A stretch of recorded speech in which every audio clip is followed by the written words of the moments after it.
유압 장비를 사용하는 방법에 대해서 설명을 하겠습니다. 지금 이 앞에 있는 것이 유압 장비가 되겠고요. 이쪽 위에 있는 전기 부분은 공압 장비하고 동일합니다. 그래서 이 부분은 오늘 설명은 제외를 할 거고요. 공압 장비하고 마찬가지로 이 작업대에 원하는 기기들을, 필요한 기기들을 부착을 해서 회로를 구성을 해서 하는 방식은 동일하지만 이 장비 자체가 유압 장비이다 보니까 여러분들이 작업을 하기 전에 미리 사전에 좀 알아둘 내용들이 있습니다. 그 부분에 대해서 오늘 설명을 하겠습니다. 유압 장비는 이쪽에 유압 동력 장치가 있습니다. 유압 파워 유니트라고 하고요. 이 안에는 기름을 담아두는 유압 탱크, 그리고 저 안쪽에 이제 전기 모터가 있고, 전기 모터가 유압 펌프를 돌려서 이 장비로 그 작동률을 공급을 해주는 장치가 되겠습니다. 그리고 이 내부에 기본적으로 릴리프 밸브가 들어가 있어서요. 이 릴리프 밸브가 우리가 유압 회로에서 없다면 압력이 급격하게 상승을 해서 좀 이 장비에 데미지를 입힐 수 있다라는 내용을 제가 릴리프 밸브 편에서 한 것 같은데요. 유압 파워 유니트에는 기본적으로 릴리프 밸브가 들어가 있고요. 우리 장비에는 현재 약 5메가파스칼에서 6메가파스칼 정도로 세팅이 되어 있습니다. 기본 세팅이. 그런데 이제 여러분들이 작업을 할 때는 이쪽에 있는 릴리프 밸브를 무시를 하고 이 작업대에 새로운 릴리프 밸브를 설치를 해서 여러분들이 원하는 압력으로 세팅을 해서 작업을 해야 되겠습니다. 사용하는 방법은 간단합니다. 제가 지금 파워를 한번 올려볼까요? 장비마다 이 유압 펌프, 전기 모터를 온 시키는 스위치가 있을 거고요. 이 스위치를 온 하면 펌프가 돌아갑니다. 그런데 현재는 기름이 펌프에서 나오고는 있는데 이 장비 쪽으로 전달이 될 곳이 없어서 막혀 있는 상태가 되는데, 압력 게이지를 보면은 낮게 낮게 현재 표시가 되죠. 그 이유는 뭐냐면 아마 대부분의 장비가 그렇게 돼 있을 거예요. 여러분들이 이 펌프를, 전기 모터를 켜고 끌 때는 이 전기 모터에 부하가 걸려 있지 않은 상태로 켜고 꺼야 되는데요. 그래서 장비마다 어떤 장치가 돼 있을 거냐면, 지금 우리 장비는 이쪽에 P포트, 즉 공급 포트가 하나가 있고요. 반대쪽에 탱크로 돌아가는 포트가 있습니다. 이 중간에 밸브가 하나 있어서 이 밸브가 기본적으로 열려 있는 상태가 돼요. 그러면은 전기 모터를 온을 시켜서 펌프가 돌아가게 되면 이쪽 라인에서 공급되는 기름이 이쪽 포트로 오게 되는데, 포트로 오기 전에 탱크 포트와 연결되어 있는 밸브가 열려 있기 때문에 기름이 모두 탱크로 순환을 하게 되겠죠. 그래서 초기 상태에서는 압력이 걸려 있지 않은 상태가 되고요. 여러분들이 어떤 장비를 사용을 하더라도 항상 모터를 켜고 끌 때는 이렇게 부하가 걸려 있지 않은 상태, 즉 P포트에서 탱크 포트로 바이패스 되는 상태에서, 즉 부하가 걸려 있지 않은 상태에서 모터를 켜고 꺼주면 되겠습니다.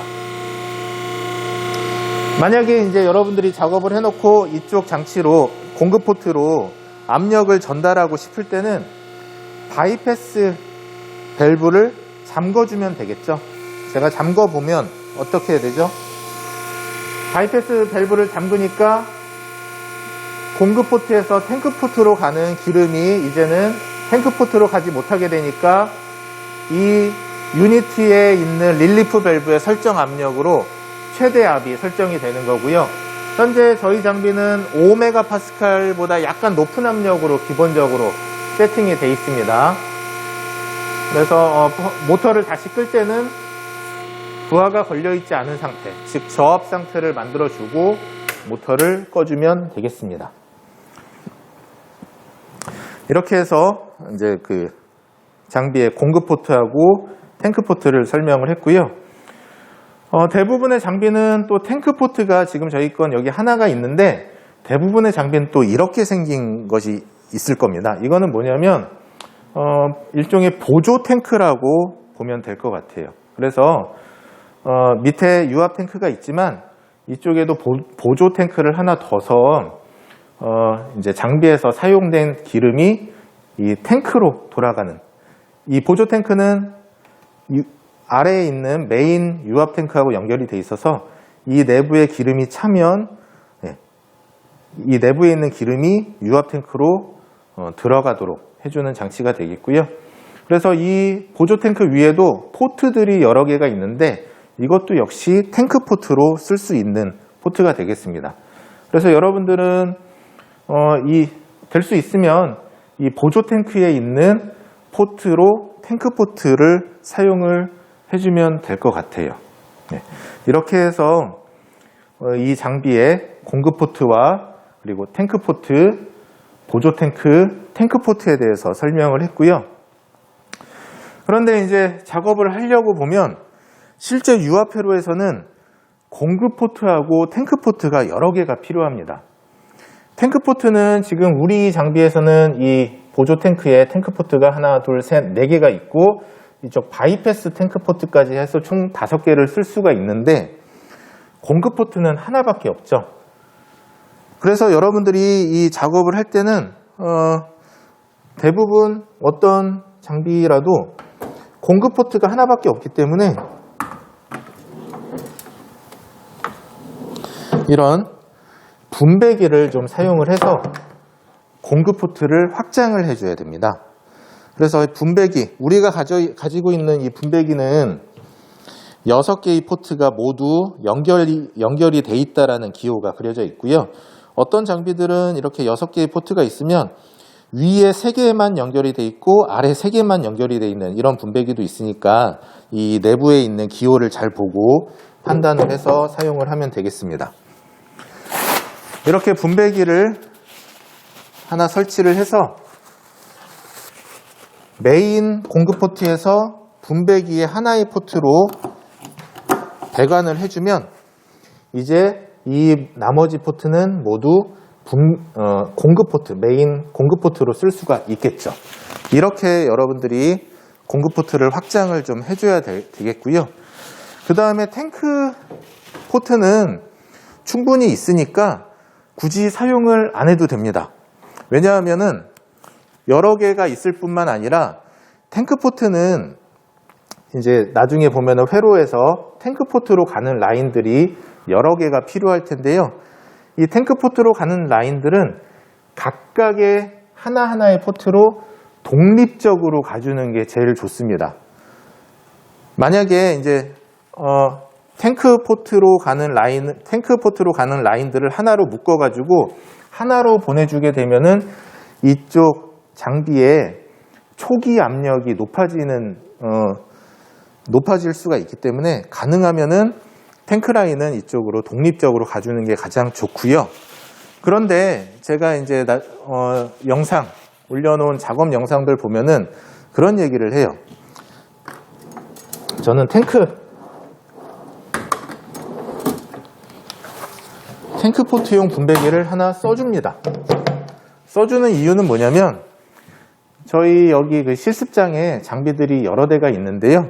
제조사가 약간씩 다른 부분 때문에 어떤 장비들은 이 보조 탱크가 저쪽 뒤에가 있어서 라인을 배관하기가 조금 어려운 장비들이 있어요. 그래서 저는 여기 실습장에서 실습하는 학생들에게는 그냥 어떤 통일을 시키기 위해서 탱크용 분배기도 써줘라 라고 얘기를 합니다. 그래서 이렇게 탱크용 분배기를 설치를 하고요. 탱크용 분배기에서 보조 탱크로 라인을 하나 연결을 하면 이 나머지 포트도 탱크 포트로 쓸 수가 있는데요. 이렇게 쓰면은 그런데 문제점이 뭐가 있냐면 어떤 문제가 생기냐면 장비에서도 탱크로 돌아가는 라인이 여러 개가 나옵니다. 그러면 이제 우리가 이렇게 분배기를 쓰다 보면 이 시스템에서 오는 탱크 복귀 라인이 여기에 여러 개가 걸리게 될 텐데요. 여기에 여러 개가 오는 탱크 라인에서 실제 탱크로 가는 거는 이 가느다란 배관 하나밖에 없죠. 그러면 여기에 저항이 많이 걸려가지고요. 초기 압력이 높아져요. 유압회로에서 초기 압력은 일반적으로 한 2메가파스칼 정도까지는 뜰 수가 있습니다. 더 높은 경우도 있고요. 그래서 우리가 유압회로에서 초기 압력이 즉 아무런 부하가 걸려있지 않아도 한 2메가파스칼 정도는 뜰 수가 있는데 이게 시험에서는 어떤 문제가 되냐면 나중에 유압회로에서 사용하는 압력 조절 밸브들이나 압력 스위치류의 설정 압력들이 2메가파스칼로 설정을 하라고 나오는 것들이 있어요. 그러면 이 장비의 초기 압력이 2메가파스칼 이상으로 되어 있기 때문에 어떻게 해도 압력을 2메가파스칼 이하로 낮출 수가 없는데 시험에서는 이 유압적으로 낮은 압력인 2메가파스칼로 설정을 하라는 그런 문제들이 있기 때문에 이쪽 라인의 배압, 즉 탱크로 빠지는 기름에 걸리는 압력, 즉 배압이 높아지게 되면 시험에서 요구하는 낮은 압력으로 설정을 할 수가 없습니다. 그래서 가장 좋은 거는 아까 얘기한 것처럼 각각에서 오는 탱크 라인들은 이쪽 보조 탱크로 독립적으로 넣어주는 게 좋고요. 만약에 저처럼 이렇게 분배기를 사용을 해서 하나로 모아서 탱크로 복귀를 시킬 때는 하나보다는 2개 정도를 써주는 게 이 장비 자체의 배압을 낮출 수 있는 방법이 되겠습니다. 제가 여기 저희 실습장에 있는 장비들은 한 이렇게 분배기에서 탱크 라인으로 가는 라인을 2개 정도 연결을 하니까 초기압이 약 2메가파스칼 또는 그것보다 약간 낮아지는 효과를 볼 수가 있었습니다. 그래서 여러분들이 분배기를 이렇게 탱크용 분배기를 사용을 한다면 탱크 라인으로 가는 호스를 한 2개 정도는 사용을 해서 배압을 낮추는 것이 좋을 것 같습니다. 이렇게까지 하면 이제 나머지는 여러분들이 릴리프 밸브를 설치를 하고 압력 게이지를 설치를 하고 기타 필요한 기기들을 설치를 해서 유압회로를 구성을 하고 전기 배선을 해서 동작을 시키면 되는데요. 여기서 여러분들한테 조금 더 보충 설명을 할 내용이 뭐냐면 이제 호스 배관을 하는 방법이에요.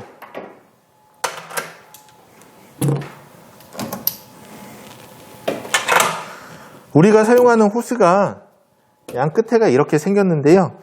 이게 이제 말로 하면 퀵 커플러라고 해서 산업 현장에서는 보통 이렇게 나사 배관을 해서 배관을 하는 경우가 많은데 우리는 배관을 교육 장비에서는 빠르게 하기 위해서 대부분 이 퀵 커플러를 씁니다. 그럼 이 커플러는 어떻게 배관을 하는 거냐면 그대로 포트에 넣어주면 됩니다. 그대로 밀어주면 결합이 되고요. 뺄 때는 이 앞에 있는 머리를 제껴서 빼주면 빠집니다. 만약에 이렇게 넣었는데 호스가 안 들어가는 경우가 있습니다.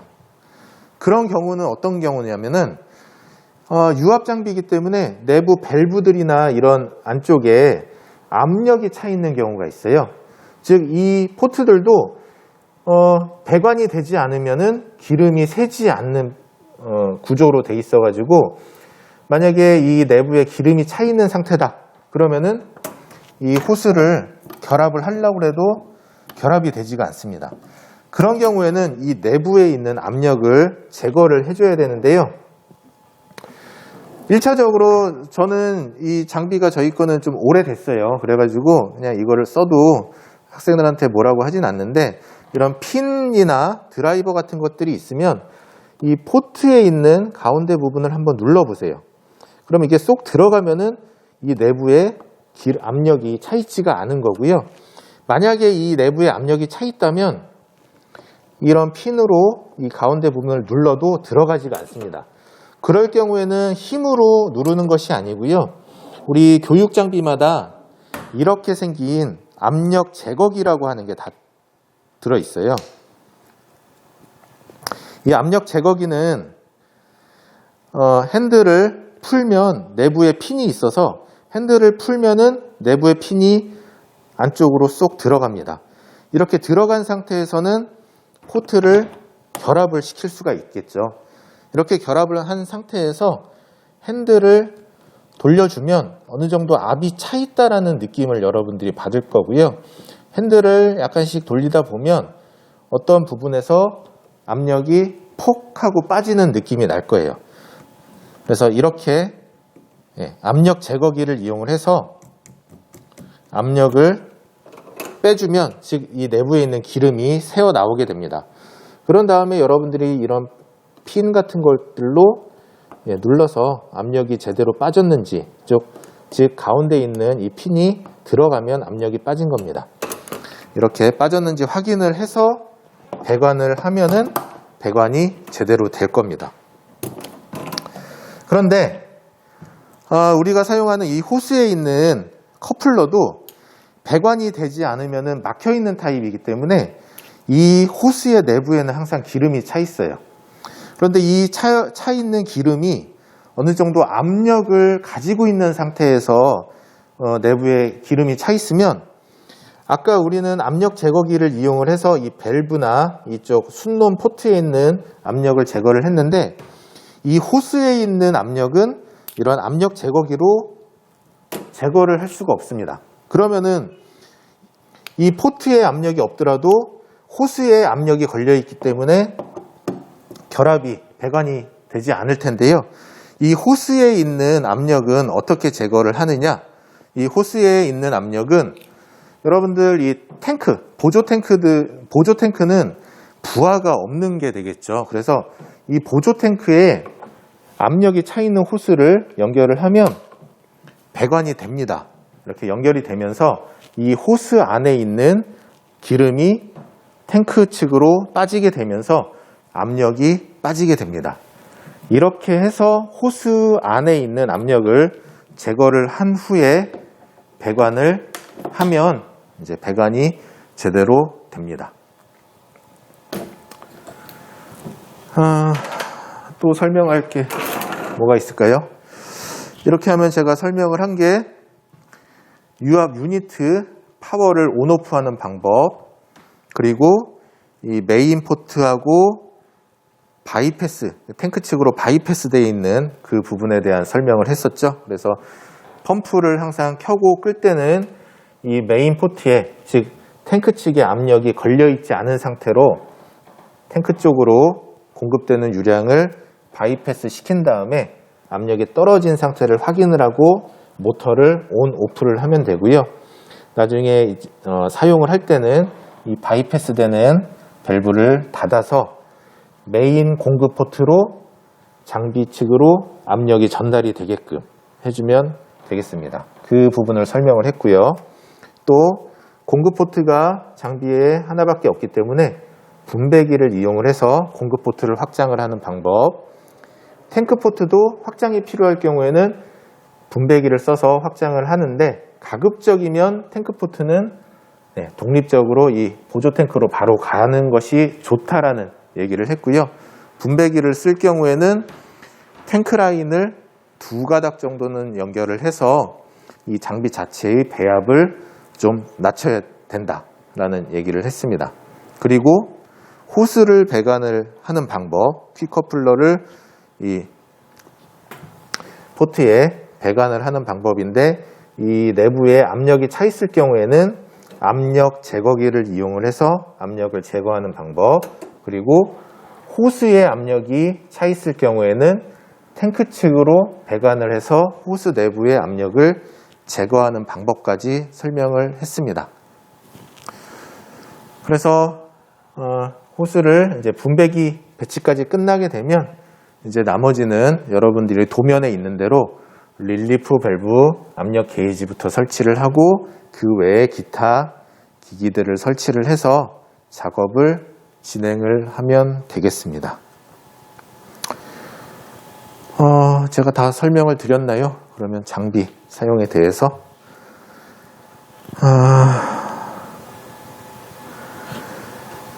네, 장비 사용에 대해서 다 설명을 드린 것 같네요. 그럼 유압 장비의 설명에 대해서는 여기까지 하고 마치겠습니다.